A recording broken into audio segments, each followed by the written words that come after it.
Hi, everybody. Welcome back.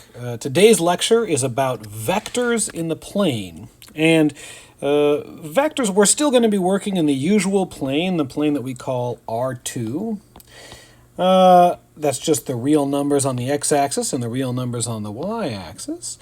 And in the plane, we're used to dealing with points, and a point is a thing that has location, coordinates, A and B. But when we deal with vectors, instead, we're going to deal with these guys. They look like this.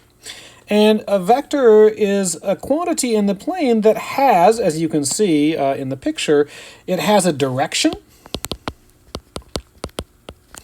And it has that direction, and we often usually give that by giving it the angle, or direction angle.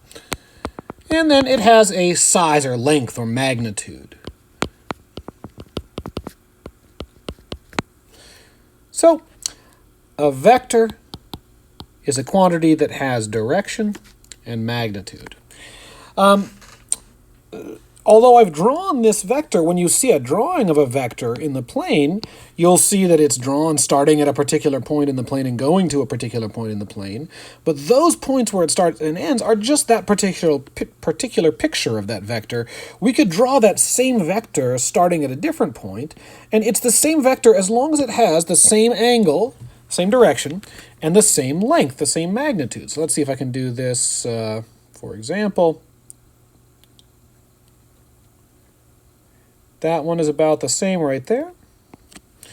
And I could draw another one. You can pick any point that you like, and as long as you draw in the same direction and same angle, then these are three pictures of the same vector.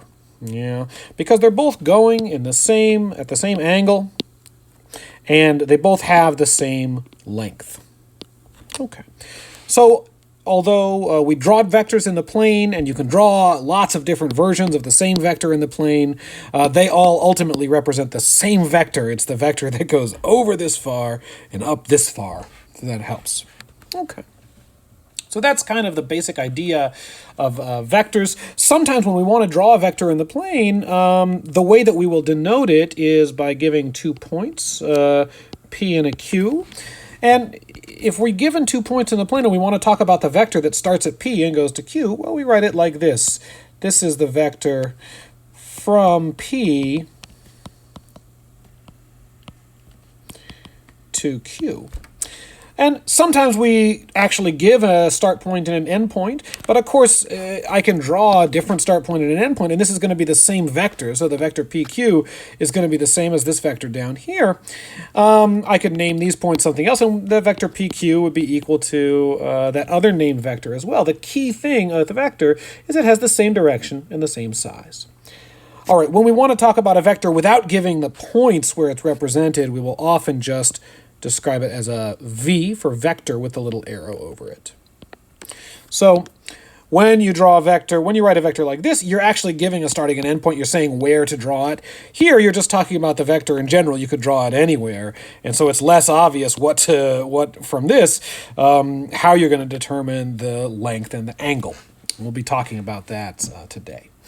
One more idea, which is that there is a way to represent vectors by kind of associating them with a point as follows. If we look at this vector PQ, we can always take a vector anywhere in the plane and move it so that the starting point of it, this guy, is at the origin at 0, 0. Let's go ahead and do that.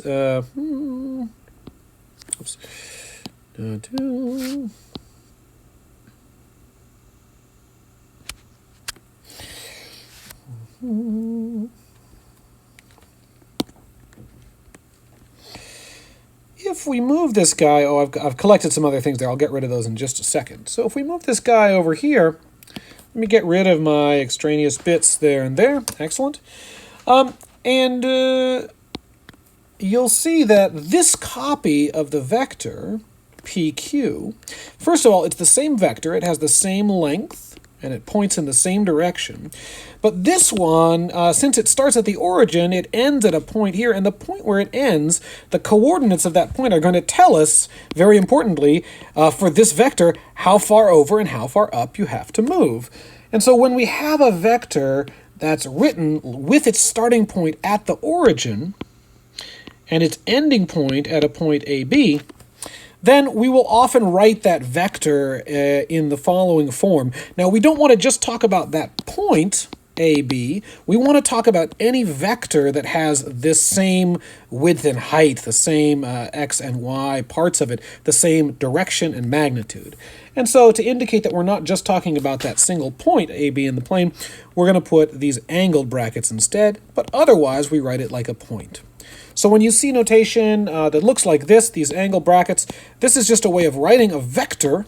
And this indicates if you were to draw the picture of this vector with the initial point at the origin, then the end point would be here at A, comma B. Sometimes we also write them, there's one more notation to be aware of, which is this is just the same as writing them like this, a vector. This is also a column matrix if you know anything about matrices. So these two, but don't worry about that for now. Just the main idea is that you'll see we write them, the coordinates are written vertically and the x is on top and the y is on the bottom. And that's just like when we write them horizontally, the x is on the left, y is on the right. Okay, so that is our introduction to vectors. And what we're going to be focusing on now is when you have a vector, how do we find that direction angle? Now, the angle, direction angle, we call theta. That's just a Greek letter that we use to represent an angle. We could just as easily use a letter like A or B. I guess A and B are being used down below for something else. But we could use a standard English alphabet letter if we wanted to, but it's tradition to use Greek letter theta for our angle.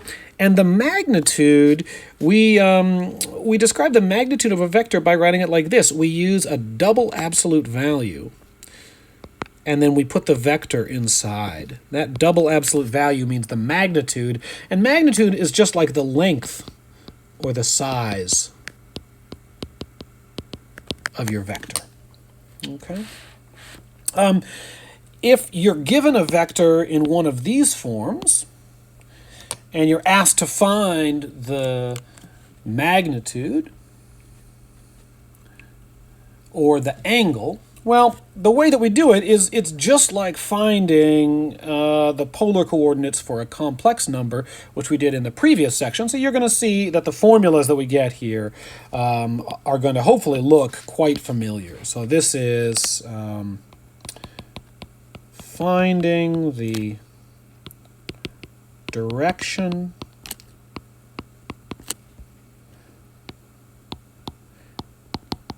and magnitude of a vector, and we will denote our vector in this form, A, comma B. That's the endpoint if the vector were placed with its start at the origin. Okay, how do we find the direction and magnitude of a vector? Well, you can use the following formulas, and hopefully they will look somewhat familiar. So formula number one, how do we find the magnitude of our vector v? That's just a symbol for magnitude, and it's just the length of that vector, and if you know the coordinates a, b, you can find it by doing the square root of a squared plus b squared. This is just like the absolute value or the norm for a complex number. Okay, and then secondly, with regards to the angle, once again what we find here is not the angle itself, but we can have a formula for the tangent of the angle, and that's equal to y over x, which is b over a.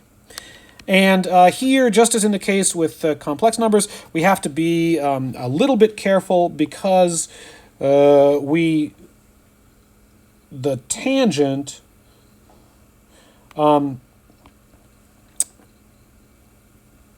when we find the angle theta, we have to be careful that we place it in the correct quadrant. And we'll talk that through in our next example. Okay, so these are sort of the important formulas, finding direction, magnitude of a vector. There's a follow-up question, which is, suppose that we know the magnitude and direction of a vector, and we would like to find the components, the a and the b. So we can do that as well. a vector v, if we happen to know what the magnitude and the angle are, then the way that formula looks is we're going to get, in order to get that vector a comma b, the x-coordinate is just the magnitude times cosine of the angle, and the y-coordinate is just the magnitude times sine of the angle. Okay. There we go. I hesitate to make that pretty. We'll just leave it boxed like so. These are the formulas that we're going to be using, converting back and forth between what they call the components in a vector, the a and the b. Those are like the coordinates of the end point of the vector if you started at the origin, and then the direction and angle of a vector. Okay. Let's go ahead and look at our first example. This is example 22.4. Find the magnitude and the directional angle of the given vectors. And we'll just go through them one at a time. In part A, our vector is minus 6, comma 6. Now, to find the magnitude of it, well, oh boy. The magnitude of our vector is just equal to the square root of a squared plus b squared. So it's minus 6 squared plus 6 squared, which is equal to radical 36 plus 36, which is radical 72. And radical 72, this is one that we can simplify a little bit. Doesn't have a nice perfect radical, but we can simplify it a bit. We can split that 72 up into 36 times 2. Split that radical of a multiplication up into 2 radicals multiplied together. And then the radical 36, we can simplify that one as 6 radical 2. So the magnitude, or the length of this vector, is 6 times radical 2. Now, to find the angle, we know that tangent of our angle is equal to, it's y over x, so this one is 6 over negative 6, which is equal to negative 1. And the question is, when does tangent of the angle equal negative 1? Well, one thing that you could do is take the arctangent of negative 1. That will work fine. So arctan, or the tangent inverse of negative 1, that will get you a decimal version of it, but you can also just think through tangent equal to negative 1. This is one of the values of tangent that should sound familiar. I know that when tangent is equal to positive 1, we're at a 45-degree angle. And so when tangent is equal to negative 1, this must be down below in the fourth quadrant at a negative 45-degree angle. So this is negative 45 degrees. It does not indicate whether we're intended to be using degrees or radians. So for this problem, I will use degrees. I'll switch it up. I'll go back and forth. Now the question is, as always, this is an angle, negative 45 degrees, that has the correct tangent, negative 1, but is it in the correct quadrant? And if we draw our angle, if we draw our vector, this vector, if we started at 0, 0, the endpoint goes to minus 6, comma 6. So that's minus 6 on the x-axis and 6 on the y-axis. It's over here somewhere. And you can see that the negative 45 degrees would be something down here. So this, unfortunately, this negative 45 is not the angle that we want. We want to go halfway around the circle from that and get the one that is in the second quadrant. Remember, this is quadrant 1, quadrant 2, quadrant 3, and quadrant 4. And whenever you have an angle in quadrant 1 or 2, you can add 180 if it's in degrees, or add pi if it's in radians, and you'll get the opposite angle directly across from it. So to go from this angle, negative 45, up to this one, we just add 180. So it's negative 45 plus 180 degrees. That's going to give us our direction angle, theta. Negative 45 plus 180 is equal to positive 135 degrees. Okay. So what have we found? We found that the magnitude of this angle is 6 radical 2, and that the magnitude of this vector is 6 radical 2, and that the angle is 135 degrees. Okay, go ahead, give that one a try, and then come on back, try some of the future ones as well. Come on back, and we'll work through the rest of them together. Okay, here we go. Part B. 4, comma, negative 3. So this is part B. Our vector v is 4, comma, negative 3. We can find the magnitude of this guy by taking the square root of a squared plus b squared. That's going to be 4 squared plus negative 3 squared. Which is in turn radical 16 plus, and at negative, when we square it, becomes a positive 9. This is radical 25, so this is just simply equal to 5. Our magnitude, our size, our length of this vector is 5. And then to figure out the angle, we say that tangent of theta is equal to y over x, which is negative 3 over 4. And the thing to ask yourself is this a version of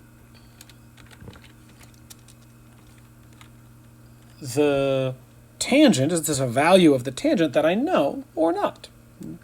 If so, then you can figure out theta, and then you'll need to make sure, if we graph this thing, it is in 4, negative 3 over here. So this is in quadrant 4.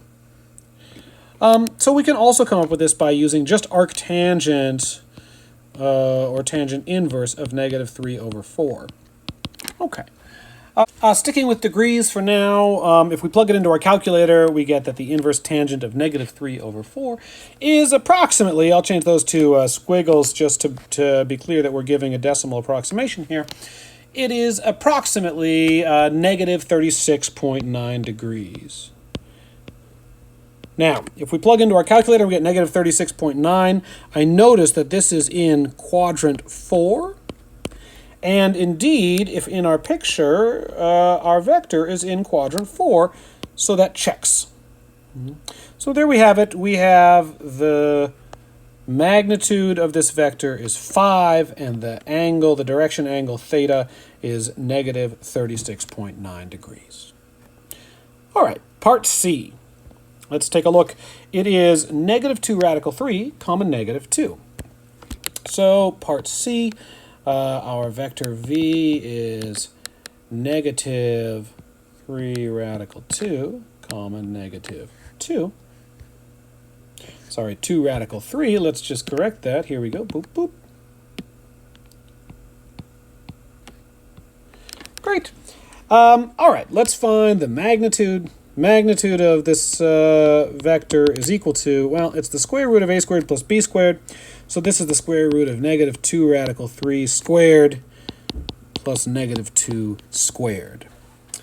Squaring the stuff inside, the first one, when we square the negative 2, we get 4, and we square the radical 3, we get just plain 3. So that's going to be 4 times 3 plus, and then that negative 2 squared is 4. So this is radical of 12 plus 4, which is radical 16. And of course, that is equal to 4. So we found our magnitude. Our magnitude of this vector is 4. And then we have that the tangent of the angle is going to be equal to, it's y over x, so it is negative 2 over negative 2 radical 3. Okay. Let's just simplify a little bit here.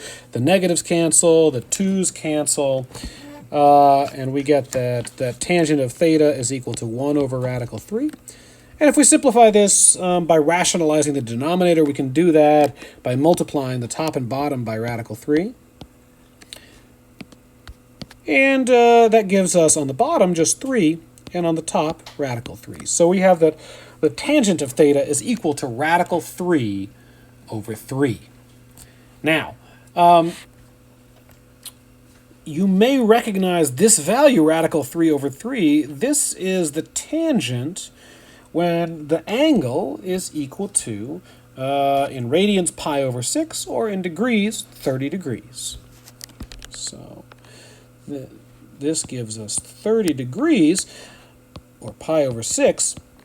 And then the question is that in the correct quadrant? Well, what I see, the angle 30 degrees is in quadrant 1.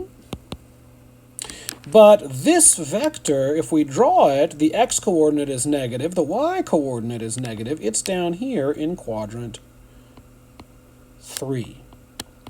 And the angle we got, that was 30, is in quadrant 1. And so what are we going to do? We're going to get from our angle up to the correct angle by adding 180 in degrees or by adding pi in radians. So theta equals 30 plus 180 degrees, which is equal to 210 degrees.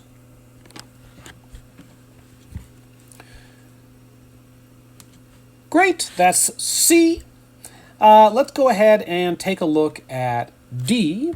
Maybe we'll just do them in both. So, or theta in radians, we could say pi over 6 plus pi, and that's equal to, if we combine and get a common denominator, 7 pi over 6.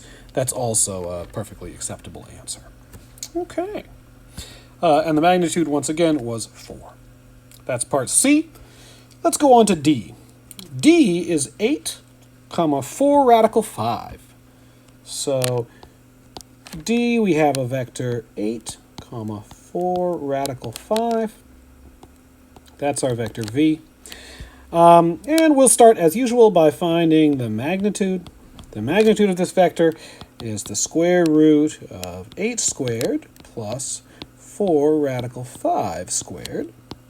Now, simplifying under the radical, 8 squared is 64. And when we square that 4 radical 5, we square each of the component pieces. So 4 squared is 16 times, and radical 5 squared is 5. Okay, this is radical 64 plus 5 times 16 is 80. So this is radical 64 and 80 is 144. And I happen to know that the square root of 144 is 12. If you did not remember that fact, you could punch it in a calculator and you'll get the same. All right. The directional angle is given by the tangent of theta is equal to 4 radical 5 over 8. We can cancel here, and we get radical 5 over 2 by canceling the 4 with the 8. And this is not a value of tangent that rings any bells for me. Oh, I wrote radical 2, but of course that's not right here. That should be radical 5. Fix that in your notes if you've copied it from me. There we go. So radical 5 over 2, that's not one that rings a bell. And so here we're just going to use the inverse tangent or the arctangent of radical, oops, I did it again. Here we go. Okay, radical 5 over 2. Okay, go punch in your calculator, take the square root of 5, divide it by 2, and then take the inverse tangent or the arctangent, and you'll see that it's approximately equal to 48.2 degrees. I still have my calculator set in degrees, so that's how we'll work for now. This angle, 48.2 degrees, this is in the first quadrant because it's between 0 and 90. And our vector, let's see, 8, and 8 is positive on the x-axis, 4 radical 5 is positive on the y-axis, is also in the first quadrant, and that means that this is the correct angle. So our theta is equal to 48.2 degrees. Excellent. Our final example here is it's PQ, where the P is 9,2 and the Q is 310. Let's copy that. Here we go.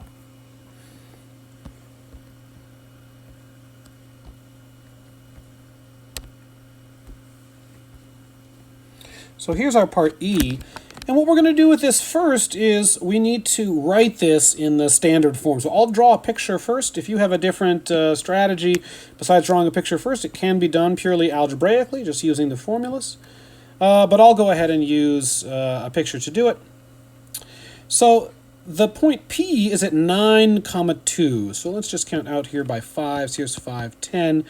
And then let me see, there's 5 and 10. So this is at 9, 2. Those are the coordinates of the point. If we draw the point, the vector,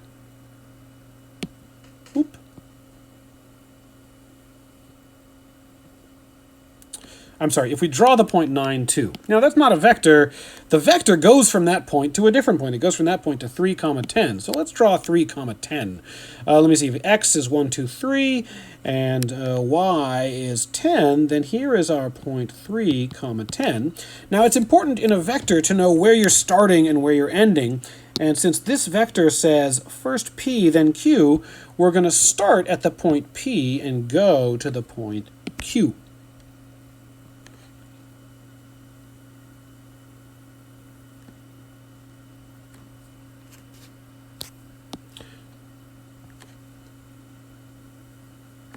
Okay, so this vector that I've drawn, this is the vector PQ. That's like our vector V. And how do we come up with the vector V in its component or coordinate form? We would like to write it like this, with the sort of the x and the y part. But in order to do it, you have to imagine moving this vector so that the bottom is located here. Now, we can certainly do that, but you can also figure it out without moving it as follows. Think of this as a triangle. Triangle is good because it gives you straight lines for the height, which is like the y, and the width, which is like the x, and then just figure out how big those are. If we go from this point 9, 2 to the point 3, 10, then this is the way that we do it. We go, the x-coordinates here are 9 and 3, and you'll notice that we're moving to the left overall, which means that we should have a negative number here, and that accords with the general idea, which is that you take the target value, the 3, and you subtract the original value, the 9. For the y-coordinates, we do the same thing. We take the target value 10 and we subtract 2, the original value. So this is negative 6, 8. This vector is the vector that goes to the left 6 and up 8. If you imagine starting here and you go to the left 6 and up 8, you'll reach there. That's this vector. If we were to draw it at the origin, it would look something like this.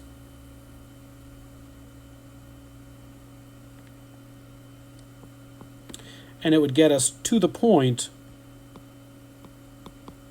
negative 6, 8. Okay, so this is 2 pictures of our vector V, one drawn as it was originally shown to us, and one drawn in the standard form with the start at the origin. Okay, so now we've written this vector in this sort of standard way. We're going to go ahead and do the same work to calculate the magnitude and angle. Here we go. So the magnitude of V is equal to the square root of negative 6 squared plus 8 squared. That's the square root of 36 plus 64, which is the square root of 100, which is, of course, 10. So we've found our magnitude, it's 10. And then similarly, tangent of theta is 8 over negative 6, which is negative 4/3. And this is not a value of tangent that I know offhand, so we take the inverse tangent of it, tangent inverse of negative 4/3, and that inverse tangent is equal to negative 53.1 degrees. And negative 53 degrees is in quadrant 4 because it's between 0 and negative 90. If we look at our picture, remember the one that we need to focus on is the one where it's drawn in standard form. Here it is in quadrant 2, not in quadrant 4. This is quadrant 2. And so the angle that we got from the inverse tangent is giving us an angle in quadrant 4. And we need to get halfway around the circle, so we need to add either pi if we were in radians, but since we're in degrees, we will add 180. So theta is equal to negative 53.1 plus 180. And that is equal to 126.9 degrees, and that's approximately because we rounded that decimal off. There we go. So our magnitude is 10, and our direction angle is 126.9 degrees. That's it for this video. In future videos, we're going to look at operations. What can you do to vectors? And the next one that we'll look at is multiplication by a scalar.